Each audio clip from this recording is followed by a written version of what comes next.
Kasus yang dihadapi I Nyoman Sukena yang diketahui memelihara landak Jawa dan akhirnya berujung pada kasus hukum, viral di media sosial.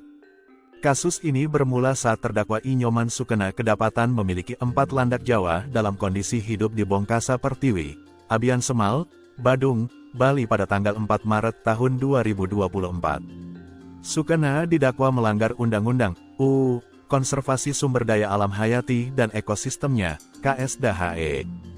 Hal itu sebagaimana diatur dan diancam pasal 21 ayat 2, huruf A junto pasal 40 ayat 2, UU nomor 5/1990 tentang KSDHE dengan ancaman pidana penjara paling lama 5 tahun dan denda paling banyak 100 juta rupiah.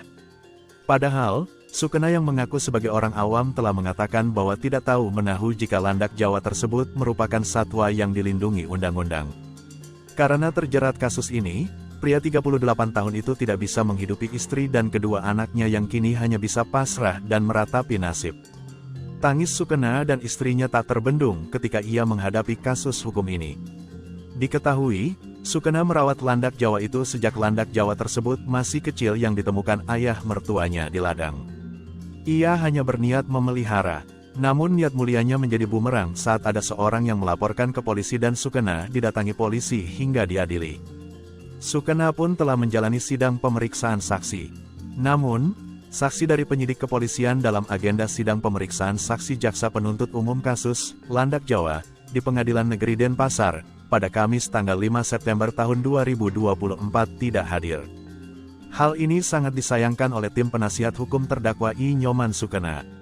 Penasihat hukum I Nyoman Sukena, R. Bayu Perdana kepada Tribun Bali mengatakan saat ini tengah mengupayakan untuk membebaskan Nyoman Sukena dalam proses persidangan ini. Kami berharap tadinya saksi dari penyidik kepolisian sesuai yang dijadwalkan hadir, untuk menjelaskan kenapa perkara ini tidak diselesaikan secara restoratif justice. Namun disayangkan saksi dari kepolisian tersebut tidak hadir, ujar Bayu. Adapun saksi yang dijadwalkan hadir merupakan saksi fakta dari pihak yang menyaksikan diambilnya landak Jawa tersebut dan ahli dari BKSDA, Balai Konservasi Sumber Daya Alam. Bayu mengatakan bahwa seharusnya perkara ini tidak masuk ke pengadilan karena dapat diselesaikan dengan restoratif justice. I Nyoman Sukena hanya menyelamatkan landak yang ditemukannya di sawah, tanpa ada niat untuk menyakiti maupun menjual landak tersebut, tuturnya.